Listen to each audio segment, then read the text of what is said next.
Welcome to Samba Samba. Enjoy the video. You start by getting proper images and ensuring originals are available. Open Photos or Files and confirm iCloud Photos is set to download originals. This preserves full resolution. Next, source images at the iPhone's native pixel density. Look for 2x or 3x assets or explicit resolution like 1125 times 2436. Once done, transfer large files with AirDrop or the Files app to avoid automatic compression. Make sure image format is PNG or high-quality JPEG. This reduces. You now crop and align images precisely so content isn't lost behind the notch or widgets. Use shortcuts or a trusted app to crop to your device's exact screen dimensions and mark safe areas.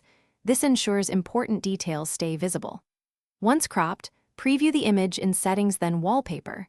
Toggle Still, Perspective, and Live to evaluate motion and parallax effects.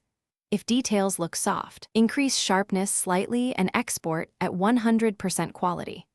After adjustments, retest on both lock and home screens to verify composition and legibility.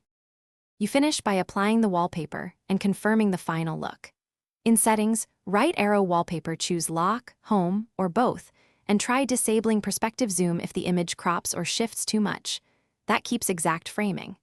If animations or parallax cause blur, enable Reduce Motion or check Low Power Mode. If quality suddenly looks worse, re-import the original full resolution file, verify Photos is not converting to hike with heavy compression, and reset the wallpaper by setting a different image, then reapplying the corrected one.